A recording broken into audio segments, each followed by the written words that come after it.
Hit, le bon goût de l'Italie. Buongiorno, benvenuti alla trattoria italiana. Hit, c'est frais, al dente, fait maison. Pizza, pasta, mamma mia. Hit, Italian Trattoria. Toutes les saveurs de l'Italie du Sud. Votre restaurant italien Hit, à Vannes, face à Carrefour. Un momento, vero. Pour son salon, Franck a choisi l'ambiance noir et cuir en hommage à ses années rock. Et le bleu, en pensant aux yeux de Vanessa. Mais quand il voit tout ça, il se dit que pour être si bien meublé à ce prix, il n'y a que Story.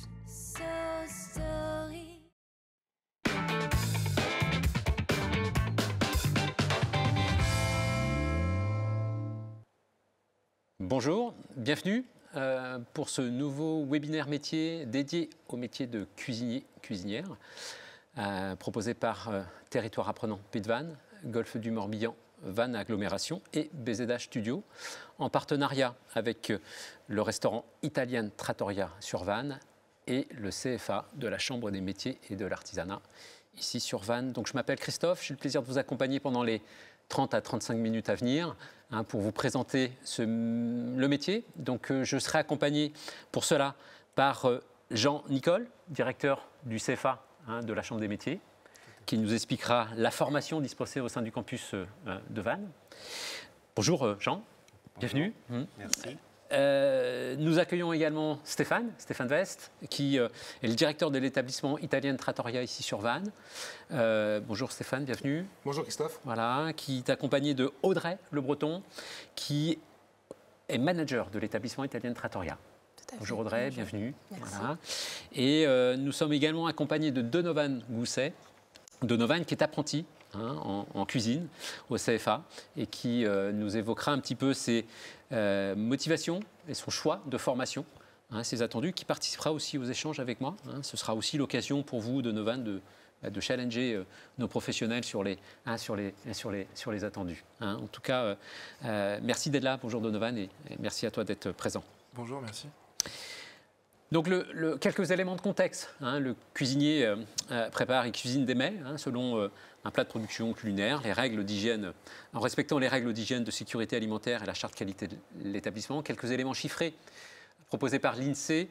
70% des contrats proposés dans ces métiers sont des contrats en CDI, 84% à temps plein. On évoquera tout à l'heure peut-être les niveaux de salaire, mais bon, bien évidemment, les sources INSEE sont à pondérer, bien évidemment, selon les années d'expérience, la taille de l'établissement, la situation géographique et puis le niveau d'expérience, bien évidemment, de la personne. Mais les chiffres donnés par l'INSEE proposent en fin de compte un niveau de salaire à hauteur de 1 500 € au début de carrière et bien plus avec, bien évidemment, de l'expérience. 38 ans est l'âge moyen.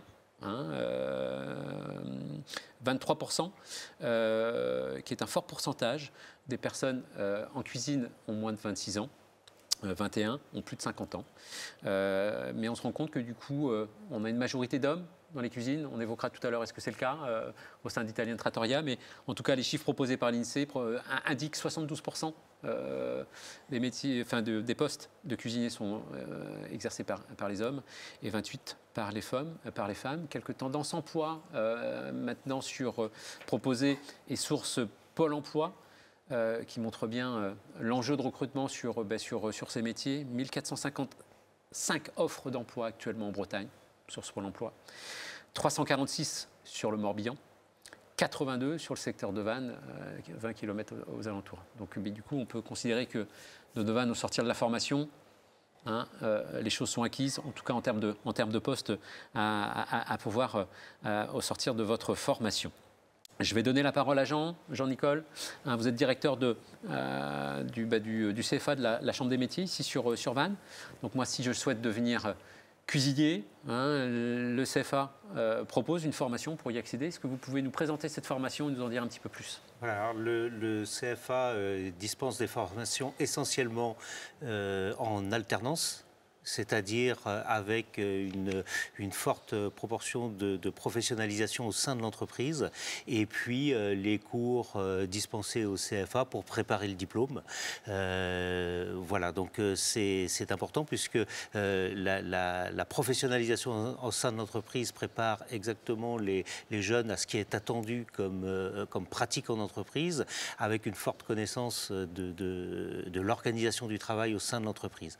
Donc aujourd'hui, le CFA propose des formations qui vont du CAP, du bac professionnel, brevet professionnel jusqu'au BTS, et Donovan nous expliquera tout à l'heure son cursus, mais effectivement, je veux dire par là que dans ce que propose le CFA ou la formation professionnelle, qu'importe le niveau sur lequel on va rentrer, on peut être soit sur des choix de formation de courte durée, d'insertion professionnelle relativement rapide, ou de pouvoir continuer d'autres formations par la suite pour aller chercher d'autres qualifications, d'autres compétences qui seront adaptées à ce qui est aussi attendu au sein des entreprises. Ok, mais toujours en apprentissage, donc toujours en entreprise et voilà, en établissement. toujours, voilà. C'est la marque de fabrique des CFA, effectivement, de pouvoir associer la professionnalisation au sein de l'entreprise et puis la préparation plus académique, on va dire, du diplôme et des enseignements associés. On est toujours sur des enseignements, des diplômes de l'éducation nationale, donc qui participent aussi au projet éducatif de la société, et puis aux apports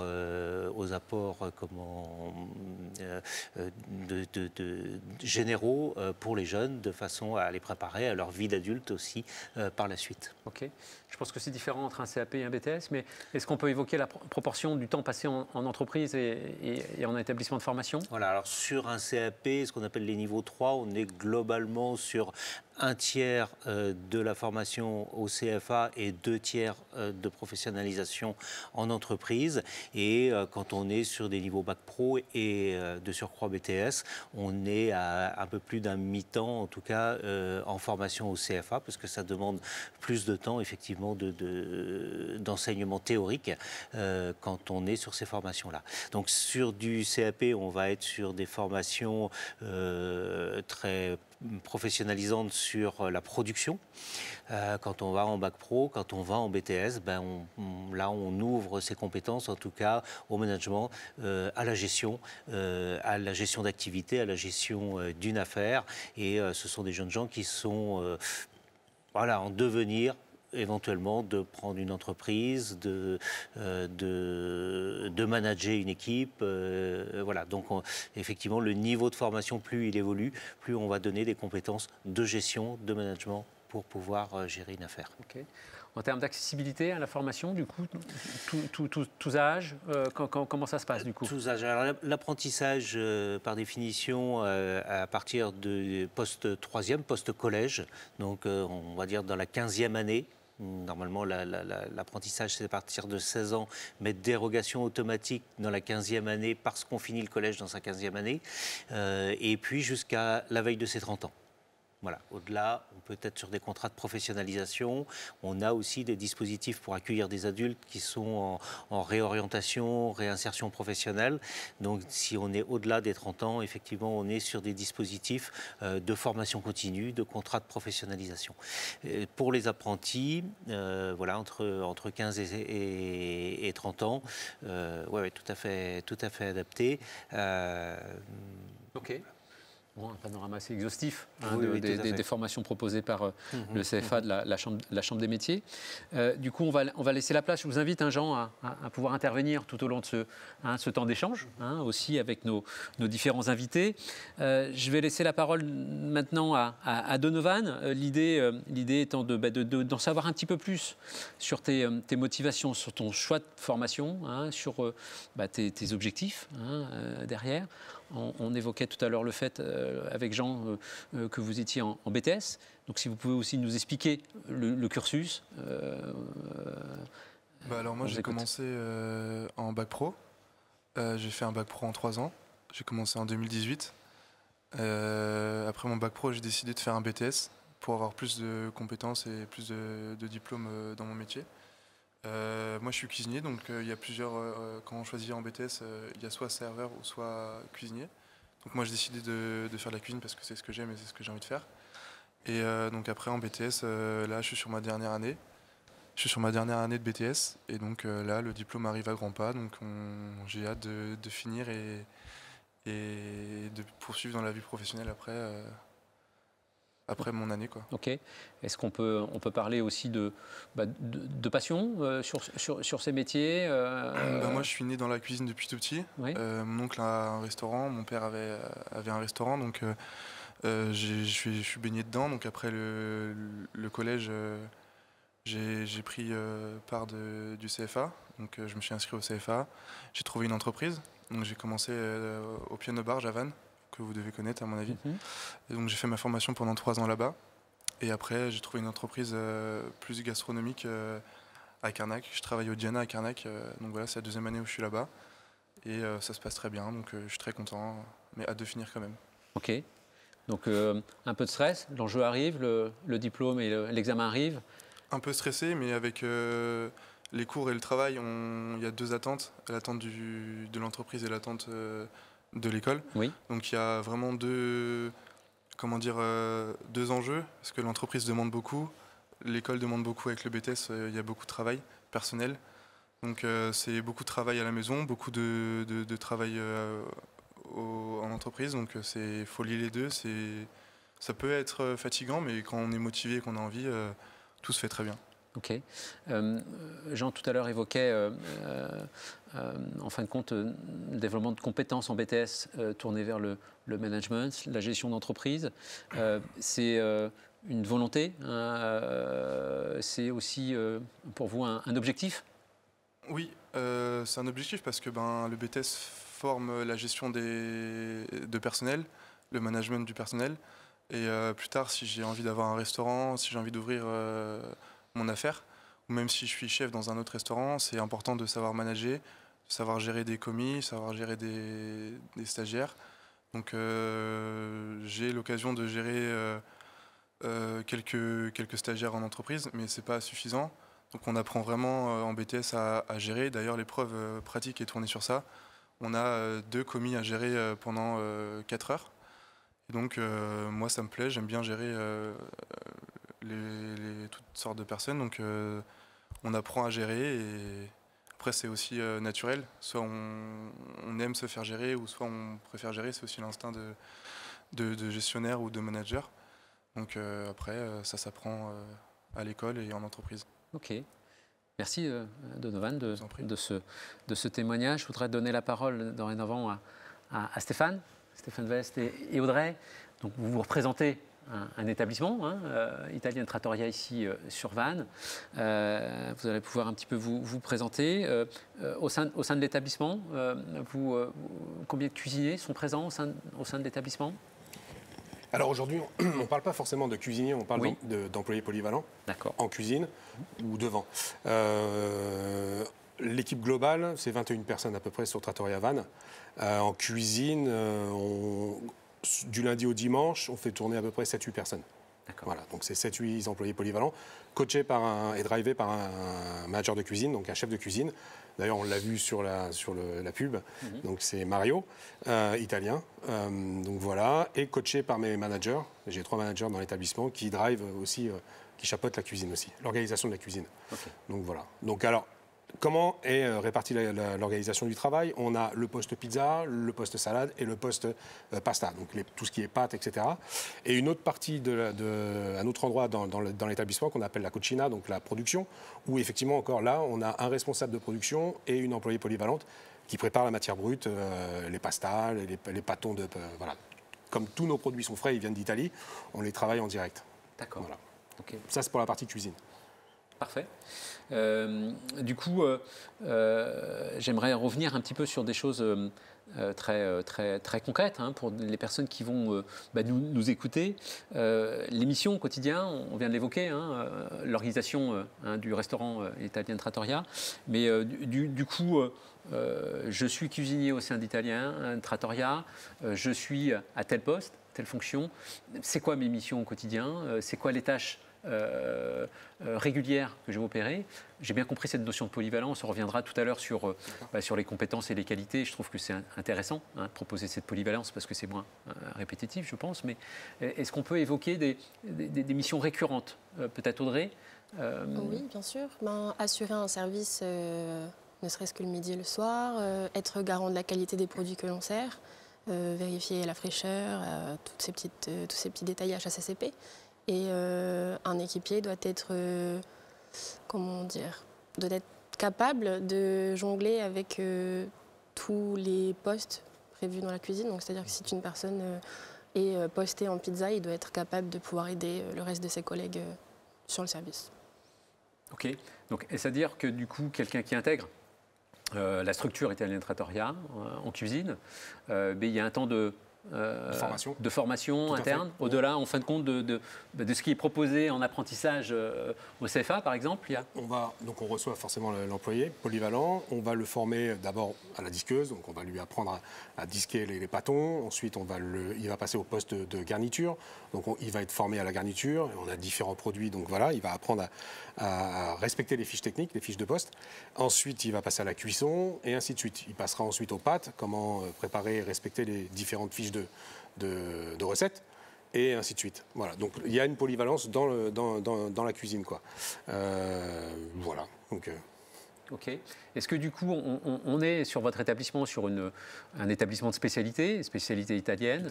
Est-ce que du coup, c'est des choses des spécialités qui sont vues en apprentissage? Pas forcément. Ça fait partie aussi de... Pour faire la parallèle, je pense que si, parce que je pense que demain, tu m'arrêtes si je dis des bêtises, mais je pense qu'il sera amené aussi à avoir peut-être d'autres type de restauration au-delà du traditionnel français. Donc il sera très certainement peut-être, et puis dans son cursus, peut-être qu'il va tenter l'expérience de restaurant pizzeria peut-être à un moment donné, et donc ça sera peut-être une nouvelle expérience pour lui aussi, quoi. Donc il sera amené à amener sa valeur ajoutée pour apprendre un nouveau job, quoi. Tu peux peut-être rebondir, parce que là, à l'heure actuelle, tu es dans quel type, en fin de compte, d'emploi? Je suis dans un restaurant cuisine française. Mais après, en cuisine, on touche aussi de la cuisine asiatique. On utilise des produits asiatiques, des produits italiens, des produits ibériques, des produits de toutes sortes de pays. Après, forcément, on essaie aussi de travailler locavore. Mais il y a forcément un moment où on touche à des produits italiens comme des produits asiatiques. C'est aussi ça, la découverte de la cuisine internationale et du monde. Donc oui, ça touche la cuisine, mais les apprentis, tout le monde utilise... des produits italiens, surtout que les produits italiens sont d'origine... Enfin, les produits français, il y a beaucoup de produits français qui sont d'origine italienne, comme le fromage, par exemple. Ce que je veux dire, c'est qu'on utilise beaucoup de produits italiens en France. D'accord. Donc, on évite à toucher... Oui. Le lien se fait. Ouais, tout à fait. Comme la cuisine asiatique est beaucoup répandue en France, on utilise beaucoup... la cuisine asiatique. Ok. Stéphane, du coup, vous êtes en poste en tant que directeur de l'établissement. Vous, Audrey, vous êtes en poste en tant que manager. J'aimerais bien aussi que vous m'expliquiez un petit peu parce que ça peut être une évolution de poste. On l'évoquait tout à l'heure que du coup, de par, en fin de compte, les formations proposées par le CFA, ça permettait de progresser, de prendre des postes à responsabilité en termes de management, etc. Est-ce que vous pouvez nous en dire un petit peu plus sur vos missions complémentaires en tant que manager, Audrey, dans un premier temps, et puis en tant que directeur par la suite, Stéphane? Audrey. Bien, ma première mission, déjà, c'est de gérer mon équipe lors d'un service, pouvoir cibler les zones où il y a potentiellement besoin d'un petit coup de main. Mis à part les services, ça va être tout ce qui est gestion de commandes, tout ce qui est gestion des stocks, et voilà. Ok, d'accord. Quand on évoque équipe, c'est une équipe en salle et également en cuisine? Voilà les deux. C'est pas les deux. Forcément spécialisé sur un poste. Ça m'arrive d'être responsable d'un service sans avoir un de mes collègues à côté de moi. Ok. Et donc, avant d'arriver à ce poste de management, ça a été quoi le cursus, Audrey, pour vous? Moi, j'ai commencé en tant qu'employé polyvalent aux 30 heures. Et petit à petit, j'ai été amenée à être superviseur et j'ai fini par être manager. Ça fait 3 ans. Et qu'est-ce qui a fait que du coup cette évolution s'est faite? C'est une motivation? Qu'est-ce qui a permis en fin de compte cette évolution au sein de la structure? Ma curiosité et mon envie d'obtenir des responsabilités et de gérer une équipe. J'aime beaucoup accompagner les gens, leur donner les outils nécessaires pour qu'eux-mêmes puissent évoluer et les pousser vers le haut un maximum. Okay. Le manager a un rôle de formateur aussi. Oui. Donc, et de transmettre voilà. Et crescendo, en fait, ça, voilà, du directeur jusqu'en bas, l'information passe, quoi. L'expérience n'est pas gardée individuellement, quoi. Elle est partagée, bien au contraire, quoi. Okay. Et c'est mon rôle au quotidien en tant que manager. Moi, j'entendais tout à l'heure dans le précédent reportage la montée en compétences. Effectivement, c'est ça, quoi. C'est transmettre les valeurs, c'est donner l'envie déjà d'avancer, parce que la restauration, voilà, hein, on a des horaires qui sont un peu particulières, mais au-delà de ça, c'est un métier de passion. Donc il faut donner envie aux jeunes d'avancer, aux gens en général d'avancer, d'apprendre un nouveau job et de donner envie d'évoluer, quoi. Ça, c'est hyper important. Pour ma part, ça fait 22 ans que je suis directeur de restaurant, et donc c'est vrai que j'ai commencé tout en bas aussi comme équipier polyvalent pour une autre enseigne. Et puis mon parcours a fait que j'avais envie aussi de driver, de manager, de transmettre ce que j'ai appris, de le transmettre, etc., quoi. On a un rôle au-delà de la gestion opérationnelle pure, le financier, etc., le rôle de directeur. Il y a aussi l'envie de transmettre, de donner l'envie d'apprendre, quoi. Voilà, okay. Ça, c'est... Alors c'est intéressant d'évoquer ces sujets, sachant qu'on est en fin de compte sur une approche métier très technique, proposée en fin de compte par le CFA. Et très vite, lorsqu'on évoque le métier au quotidien, on évoque en fin de compte des responsabilités annexes de management, on ne l'a pas évoqué, mais on l'évoquera peut-être tout à l'heure, de gestion de structure, etc. Et c'est important de l'évoquer aux personnes qui nous écouteront, c'est qu'au-delà en fin de compte du métier en tant que tel, il y a aussi des missions annexes qui sont menées et qui font partie intégrante du métier. Voilà. Ok. Alors, on évoquait tout à l'heure les conditions de travail qui étaient... elles sont très bonnes, je vous rassure, chez nous, avec Trattoria. Parfait. Mais du coup, est-ce qu'on peut en savoir un petit peu plus l'idée en étant transparent, c'est-à-dire qu'il faut être en capacité d'accepter des horaires décalés. On évoquait quelques éléments de salaire tout à l'heure. Alors, bien évidemment, tout est variable, mais est-ce que du coup, on est dans les clous par rapport à ce qu'on évoquait tout à l'heure. Enfin, voilà. Si on peut résumer un petit peu cette approche et cette question, c'est les plus, et il y a peut-être des moins sur ces activités qu'il faut appréhender et qu'il faut être en capacité de gérer. Moi, pour ma part, lorsque je reçois un futur collaborateur en entretien, j'évoque les avantages et j'évoque aussi les inconvénients. Ça, c'est hyper important, parce que rentrer dans ce métier-là... Alors, je fais une parenthèse. On peut travailler à temps partiel aussi chez nous. Donc, on laisse le choix aussi aux gens de nous suggérer les disponibilités, leurs disponibilités, etc. Donc ça, c'est primordial. Après, pour quelqu'un qui souhaite rentrer dans le métier à temps complet, il faut prendre justement en compte qu'on est ouvert, tous les établissements de restauration, peu importe Trattoria ou autre, on est ouvert du lundi au dimanche et qu'il faut servir les clients le midi et le soir. Donc effectivement, il y a un cadre légal, certes, à respecter, mais qu'on ne rentre pas du lundi au vendredi uniquement le midi. Il y a aussi les inconvénients, c'est on travaille le soir, etc. Au-delà de ça, je pense que la plupart des gens qui rentrent dans notre métier, c'est parce qu'ils ont envie déjà de rentrer. C'est pas juste, entre guillemets, l'alimentaire. Donc c'est aussi avec cette notion, j'ai envie d'apprendre un nouveau métier parce que j'ai des amis ou j'ai de la famille, etc., comme Donovan, par exemple, qui est né dedans. Et voilà, ça donne envie, quoi. Et donc, au-delà de ça, je pense que les gens ont envie d'avancer et font abstraction, justement, de ces inconvénients-là. Après, voilà, je dis toujours qu'effectivement, il faut du courage pour travailler dans ce métier, mais il faut aimer le client, il faut aimer travailler en équipe, et ça, c'est aimer partager, et ça, c'est important. Encore une fois, moi, ça fait 30 ans que je fais ce métier. Voilà, dès le départ, on m'a annoncé les inconvénients, et je connaissais aussi les avantages. On ne peut pas prendre une partie et laisser de côté l'autre côté. Enfin, voilà. Mais c'est enrichissant, parce qu'on apprend pas mal de choses. On apprend, on a envie de grandir. Ouais. Donc, Ok. Moi, j'avais mes petites notes, mais vous allez me dire un petit peu si vous êtes en phase un petit peu avec ça. On évoque aussi la créativité dans ces métiers. Dites ce que vous en pensez. Je suis d'accord. Je valide, notamment pour des futurs chefs comme Donovan. Nous, dans notre métier, on est une chaîne. Trattoria, c'est 60 restaurants en France, 4 aux États-Unis pour le préciser et 1 en Espagne.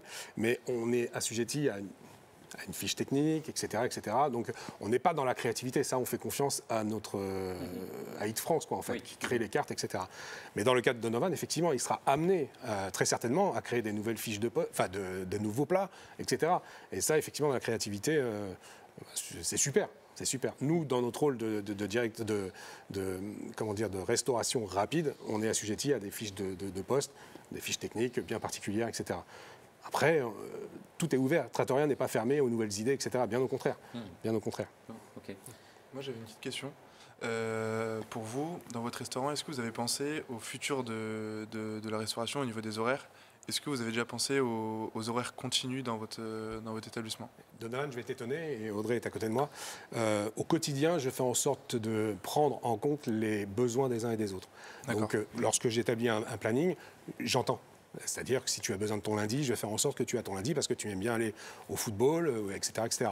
Donc j'essaie justement d'organiser cette planification-là en fonction des besoins des uns et des autres. Après, il faut être lucide, il y a aussi la vie du restaurant, il y a aussi les événements, les vacances, etc. Donc à un moment donné, bon voilà, c'est pas aussi le monde du bisounours, mais on est voilà, dans la bienveillance. On entend, on n'est pas fermé à ça. Et oui, si je peux faire de la continue, j'en fais. Et arrête-moi si je me trompe, parce que Et vous pensez que dans le monde de la restauration globale, c'est possible d'intégrer les horaires continus partout ou c'est compliqué? Non, tout dépend. J'ai eu la chance de travailler dans le domaine du traditionnel, gastro, bistrot, et c'est vrai que c'est différent.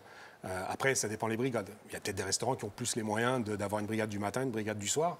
En restauration rapide, c'est plus facile de travailler, notamment avec les temps partiels, de travailler avec du midi, avec du soir, avec du week-end, en fonction des besoins des uns et des autres. Mais dans le traditionnel, oui, c'est possible. C'est possible. Je parle du traditionnel, mais ça peut être la collectivité. En collectivité, forcément, on ne travaille pas le week-end, on ne travaille pas les jours fériés, donc c'est plus attractif. Avec un BTS, ça t'ouvre le champ des possibles. Tu peux accéder au traditionnel ou en collectivité, ou voilà quoi. Vous n'avez pas de mal à trouver du personnel? Parce qu'on imagine qu'il y a en restauration, on sait qu'il y a beaucoup de mal à trouver du perso. Est-ce que je t'ai trouvé là. Est-ce que vous pensez que c'est à cause de ça, à cause des horaires, à cause du midi-soir qu'on a moins de personnel, ou c'est à cause de... Bon. C'est à cause de ça? Non, mais je pense que c'est un tout. On a été touché par le Covid, voilà, il y a eu pas mal de sujets qui sont arrivés sur table. Donc, effectivement, ouais, ça peut être les inconvénients. On parlait des inconvénients. Peut-être que, justement, à cause ça peut être aussi tel ou tel établissement en France ou autre qui donne peut-être une mauvaise image du métier. C'est aussi le coaching, le management. Si le management est mal fait, si on a un management agressif, forcément, les jeunes n'auront pas envie d'avancer. Enfin, voilà, c'est un panel. C'est un panel et c'est pas facile, quoi. Je lance pas la pierre dans la mare, mais oui. Il faut... Et je reste persuadé que ces temps d'échange qui montrent le quotidien du métier d'un cuisinier qui, au-delà, en fin de compte, de ses missions principales, qui est de préparer les plats et d'accompagner, enfin voilà, il y a aussi d'autres missions à côté. En termes de gestion, en termes de management, et que c'est important de valoriser aussi ces évolutions de métier, pour bien évidemment faire comprendre que il y a des belles perspectives de carrière dans ces métiers, que il y a des domaines qui sont très très variés, il y a des évolutions incroyables. Voilà, on peut travailler dans des domaines très très divers et variés, voilà. Mais bon, je reviens sur le point suivant, les qualités. À un moment donné, il faut être courageux. Enfin, et là, du coup, il y a peut-être des qualités qu'on peut lister, nécessaires. Et enfin voilà, notamment au sein d'Italian Trattoria, c'est quoi vos attendus en termes de profil dans vos cuisines? Moi, je pense que quelqu'un qui a envie de travailler dans la restauration, même s'il n'est pas formé, nous, on s'occupe de la formation. À partir du moment où la personne a envie, j'ai pas de souci, on n'a pas de souci avec ça, bien au contraire. Parce qu'en face de nous, c'est un client qu'on accueille. Et effectivement, si l'employé qu'on vient d'embaucher travaille à reculons, ça ne va pas le faire. Donc il faut déjà, par soi-même, il faut une envie, quoi. Ensuite, le reste vient tout seul. Si la personne est réceptive, si elle accepte le concept, etc. Bon, ça, nous, on a fait notre travail en amont avant de l'embaucher. Mais voilà, on rentre dans ce métier-là avec envie, parce qu'on a envie de découvrir. Et puis après, ça germe ou ça germe pas, quoi. Mais en général, déjà, oui. Le courage... Il y en a du courage, forcément, comme dans tous les métiers. Mais voilà, il faut venir avec envie, quoi. Oui. Aimer servir, ça c'est important. Moi je dis toujours à mes gars, excusez-moi du jargon, mais je dis toujours qu'il faut travailler avec l'âme d'un aubergiste. C'est important parce qu'on reçoit le client et si on n'est pas là avec le sourire, etc., on n'y arrivera pas. On n'aura pas cette... Enfin voilà, quoi. On va se dire oui mais, donc du coup on n'avance pas, quoi. Okay. Motivation, courage... Envie. Ouais, envie de bien faire, travailler en équipe. Passion. Ok. Audrey. Ouais, travail en équipe, cohésion. Travail en équipe, ça c'est important. Ah, la cohésion, oui, c'est très important. La cohésion tout à fait. d'équipe. Tout à fait. Communication. Communication. Excellent. Primordial. Ok, parfait. Bon, après, il y a encore plein de sujets, mais voilà, je pense que c'est les principaux. Ok. C'est ce qui fait tourner une brigade, quoi. Ok. C'est ce qui fait tourner la communication, la passion, l'envie. S'il n'y a pas ça, il y a un moment, ça pêche. Ok. On peut transposer brigade en équipe. C'est ça, ouais, tout à fait. Après, faut pas. On sait qu'au niveau de l'organigramme, il y a des managers, il y a aussi l'exemplarité, il y a aussi donner l'envie aux employés de bien faire, d'avancer, etc. Vous parliez d'évolution de carrière, effectivement, il faut donner l'envie justement aux gens qui arrivent sur le marché d'avancer. Parce que forcément, comme tout à chacun, on a tous des projets, et celui qui veut avancer, il faut qu'il se retourne, et derrière, il y a quelqu'un qui puisse prendre sa place. Donc c'est encore une fois, j'insiste bien, c'est aussi rentrer dans ce métier de se dire, j'ai envie de faire un long chemin ou un chemin, mais pas un court chemin, quoi. Parce que, voilà, bon, après, il y a des cas divers, mais voilà. Ok. Je compléterai un petit peu sur la formation en tout cas et l'importance pour les jeunes de qualifier leur circuit de formation, leur cursus de formation. C'est-à-dire qu'à un moment donné, ils vont avoir des choix dans leur vie professionnelle, de vouloir rebondir sur notre type d'entreprise, une profession connexe, etc. Et plus effectivement ils auront installé de compétences au moment de leur formation, plus ils auront certifié des choses, plus au cours de leur carrière, ils vont pouvoir mettre en valeur des choses, continuer à se former d'ailleurs, parce que c'est vrai que tout au long de sa vie, aujourd'hui, on a des opportunités de se former et de pouvoir évoluer. La carrière professionnelle est relativement longue. On en parle beaucoup en ce moment. Et donc, effectivement, il faut pouvoir vivre sa carrière, faire des choix, pouvoir évoluer. Et donc, en tout cas, moi, mon rôle de directeur d'établissement de formation, c'est d'amener les jeunes à aller sur des compétences complémentaires, sur des formations de niveau supérieur, de façon à ce qu'ils s'installent bien dans le métier, ils se fidélisent bien dans le métier, parce que ça c'est aussi important, et quand on a beaucoup de compétences et plus de maturité, on est plus à l'aise pour s'épanouir dans le métier et donc être plus fidèle dans le métier, parce que former c'est aussi un coût pour la société, pour tout le monde, et donc voilà, c'est important. Et encore une fois, au cours de sa carrière, on aura des choix, on aura des volontés d'évoluer, etc. Et ça, c'est ce qu'on veut offrir, en tout cas aux jeunes, en leur proposant des cursus qui soient assez ouverts sur beaucoup de choses. Parfait. En tout cas, on a vu tout à l'heure que du coup, il y a des vraies opportunités de carrière sur ce type de poste. On l'a un petit peu évoqué tout à l'heure, mais le poste de cuisinier, du coup, peut s'exercer dans des domaines très, très divers et variés. On évoquait tout à l'heure la restauration collective, c'est un aspect. On est, en fin de compte, sur du restaurant de spécialité, du restaurant plutôt dit cuisine traditionnelle. Il y a d'autres aussi environnements possibles. Ça peut être également l'événementiel. Je sais qu'au sein d'Italian Trattoria, c'est aussi des axes que vous développez avec aussi une sollicitation auprès des équipes en cuisine sur ce type, type d'événement. Il y a une palette d'opportunités et de domaines d'activité assez conséquents qui permettent aussi pour nos cuisiniers de pouvoir aussi se projeter, changer, assez facilement sans forcément... Tout à fait. Ok. En tout cas, merci à vous pour ces échanges. On en sait un petit peu plus sur le métier de cuisinier, sur les opportunités de carrière dans ce domaine. On sait que le territoire propose, en fin de compte, la formation du CAP au BTS pour accéder à ce métier. On peut continuer à se renseigner sur les métiers de la restauration et notamment sur le métier de cuisinière auprès des points accueil emploi du Golfe du Morbihan, Vannes Agglomération. Les points accueil emploi sont des lieux de ressources et d'échanges pour les personnes à la recherche d'un emploi et d'une formation. Une équipe spécialisée accompagne les personnes dans leur démarche de candidature, dans leur recherche de financement et de formation. Ils permettent un accès à une large documentation sur les emplois et les métiers, la validation des acquis de l'expérience, le bilan de compétences, voire la création d'entreprises. Ils sont également un relais des entreprises dans leur recherche de compétences et accueillent de nombreux partenaires dans le cadre de permanences ou actions ponctuelles pour l'emploi. Je souhaite vivement vous remercier de vous être prêté au jeu du témoignage. Merci Donovan, merci Stéphane, merci Audrey, merci Jean de votre présence.